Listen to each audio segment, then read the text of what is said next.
It's Mr. Nate, you're the man. All right. So I've got my tin foil on my hat. I tried to just put it on my head and it didn't quite fit so well. So I figure, hey, this will be good. And the point of this theme, as I'm sure you can guess, is conspiracy theories. yeah.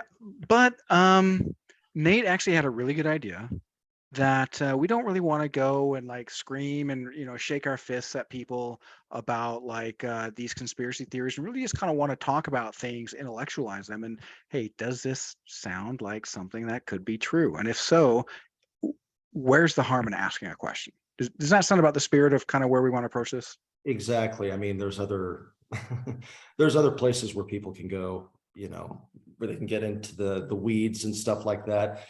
I think, yeah, exactly as you said, just to kind of at least to draw, we're kind of like the term, like where did conspiracy theory and all of that stuff get like a negative connotation? Where would you guess of all places when because it wasn't always that way. So as I understand, and I might be mixing some things because I've just got a lot of noise in there. Um, it was basically a way just to have the government be able to get away with just ham-fisted efforts that are obvious. But then since they can pay off like the news anchors and they can pay off, right, the politicians, well, if you actually start scratching beneath the surface and becoming, right, a little bit too noisy, well, look at Alex Jones over here. And that's kind of my understanding. And I'm not really sure when it happened, maybe the 60s, maybe the 70s. Yeah, it's great that you brought up Alex Jones. I remember, hearing about Alex Jones before a lot of people knew about Alex Jones before he became, the infamous Alex Jones. And how I see Alex Jones now is, yeah, obviously I don't approve of what he said, and stuff like that. And obviously I think people have the right, to pursue whatever avenue that they have to, in regards to the school shooting there and all of that. But I see it more as like a distraction of other things that are going on. Why focus in on that story when you have all of these other stories out there in the news that aren't, even related, that are arguably far more, salient to people's lives than what Alex Jones is doing. I think that, and correct me, let me know what your thoughts are on this, but my guess is a reason why they are getting people to kind of celebrate Alex Jones and the deplatforming of Alex Jones and that stuff is to kind of get people en masse to kind of get behind limiting certain people's freedom of speech, the ones that they deem inconvenient. And obviously Alex Jones, for a lot of people, is a very, very easy target. I mean, the same way with Donald Trump when he was banned from Twitter, which is the craziest thing in the world. If you think about the president of the United States getting banned from a social media platform. I mean, aside of whatever people's thoughts are on Donald Trump, the president of the United States, he was the president of the United States. So that's such a reasonable question, and I like that. And I think ultimately what it comes down to is that well, one, Alex Jones is a raging alcoholic, right? He's really good friends with Joe Rogan, so this is just something that I know. He's also, and maybe people will judge me for this, I saw him on oh man, what's his Akash and why can't I think of his name? Oh my God, he's one of the funniest comedians. He's on Rogan all the time. I just lost his name. It'll come to me. He's really good about just making fun of people at his events. I want to say he's Italian. Anyway, he's hilarious, dude. Alex Jones is actually really, really funny. He is. Yeah. He also talks about agent provocateurs, and he's actually the first one that had proven evidence of that. And outside of he was also very anti-Iraq war too. Absolutely. Like the InfoWars was big during the Iraq war, and they didn't like that. And he really has been exposing government lies. The reason why it seemed like it was more ham-fisted, I think, towards the Democrats is because he's always had a boner for going after George Bush. Well, look at Nicole Wallace is actually a news anchor. I believe on MSNBC, and she's actually the former communications director for the Bush administration. And who's actually telling the Democrats what to believe?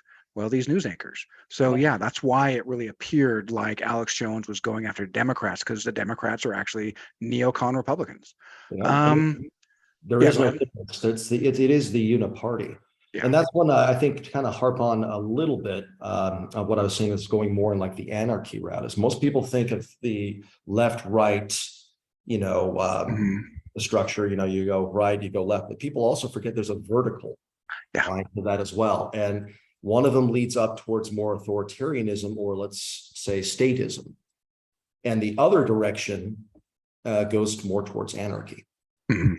And obviously anarchy has a left and a right variance as well too, but you'll see that the uniparty there will always agree on each other. They'll put other differences aside when they feel attacked. Right. And you see that the same way that they, ganged up, with Mitt Romney in 2016, trying to endorse every other Republican that he could before Donald Trump secured the nomination. And still, that they have some beef going on to this day. But Well, he was never supposed to get it.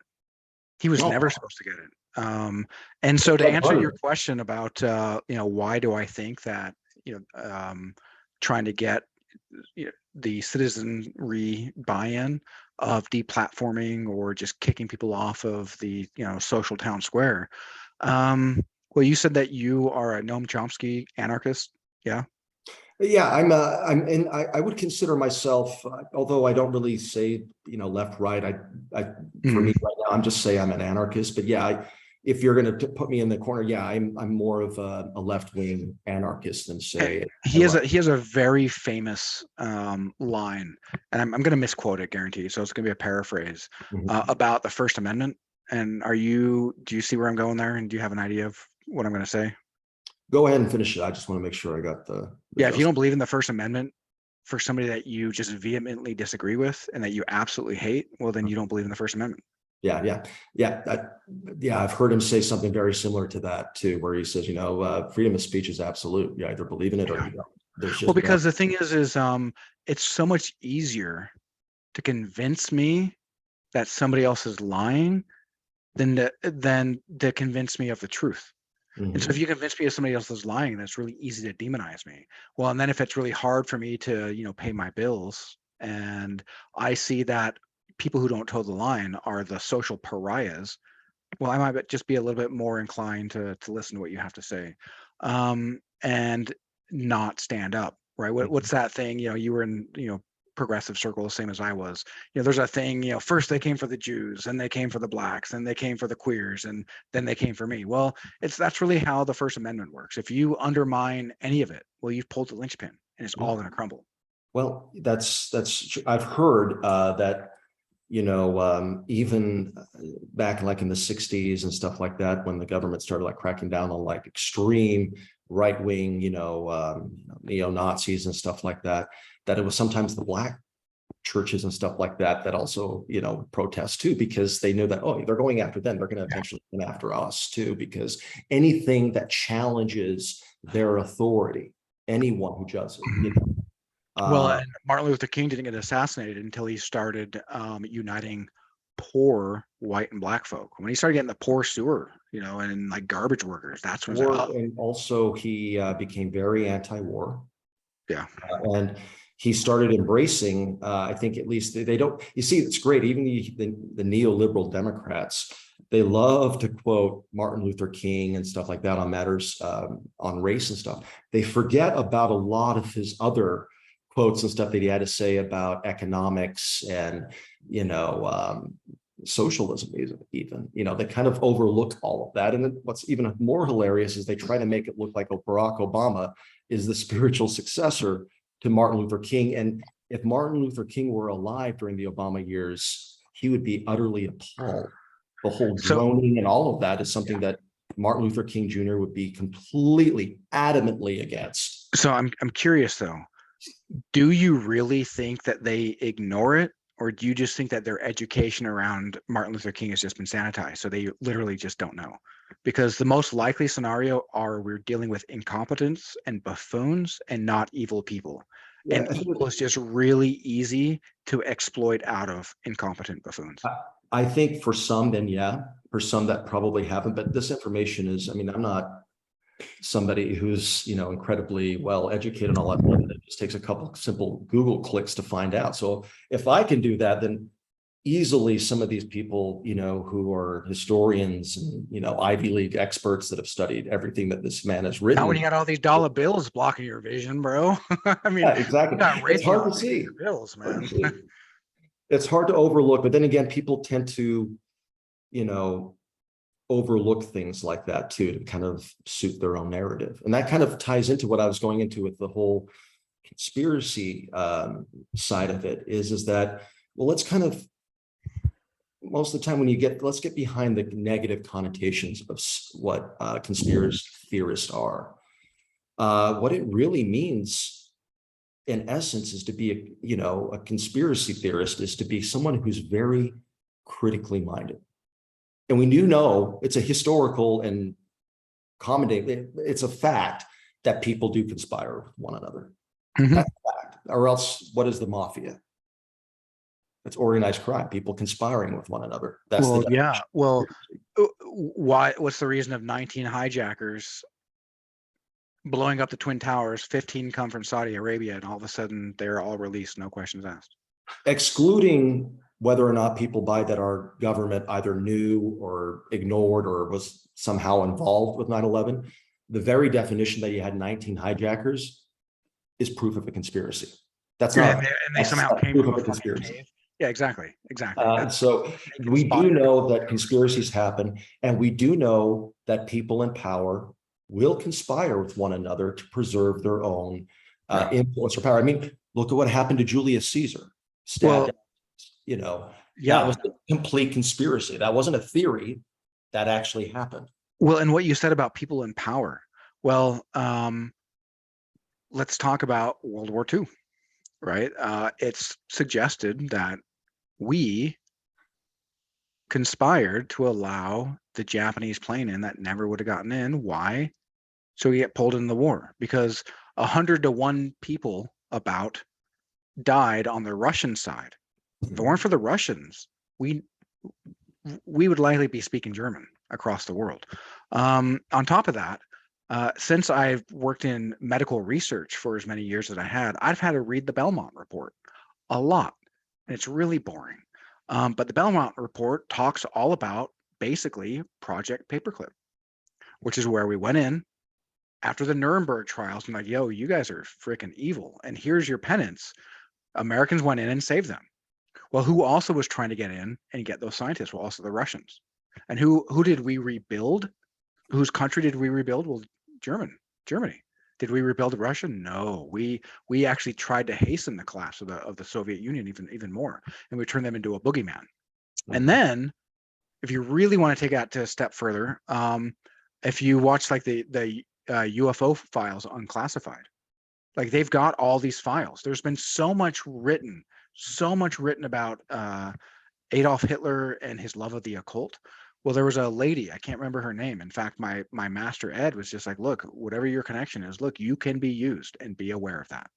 And so here's this lady who's summoning plans to build advanced spacecraft, right? This is how the Germans got advanced rockets. That just wasn't what that was so far surpassed of modern technology. Apparently they had actual spacecrafts that they were given as well as built. And what's really interesting, and you'll see a lot of cinema really show, X-Men was one of those, X-Men First Class, that the Nazis went and the ones that were liberated, right, that we came and brought back to run our space program. But then the ones that fled, they fled to Argentina. And of course, not all of them, not 100% of them, but Argentina is the closest country to Antarctica. Well, Antarctica, a lot of the flat earthers, that's another conspiracy. I don't buy into flat earth, but they say, hey, Antarctica is being blocked and is being guarded. You can't just go there. It must be because the earth is flat, you'll fall off, or whatever their argument is there. But my understanding is that because of the way that the thermal vents are, that there's in this UFO classified files again, this unclassified military documents, and it shows how these caverns under the ice get created, and that's where they're hiding these operational bases. And that would make sense, being that we have full evidence that the Nazis went to Argentina. We know that Argentina is the closest country to Antarctica. Does that mean UFOs are there? No. Does that make it plausible? Fuck yeah, man. Fuck yeah. What it suggests is that there's more going on than we know. Yeah. And that there's a lot of things you touched upon there, upon like Hitler and the occult. That's what Indiana Jones is primarily based on, and all of that. Dude. And It's everyone, yeah, my heart starts thumping, man. Especially my my nephew. question about that is yes, the Nazis were evil and all of that stuff, but yet at the same time, they weren't stupid. In fact, as you mentioned, we were trying to recruit a lot of their scientists, and something we did successfully with the Manhattan Project, and and all of that. But so if they're just some batshit crazy, why the obsession with the occult? Yeah. Is there maybe more? Yeah, maybe there's more to all of that than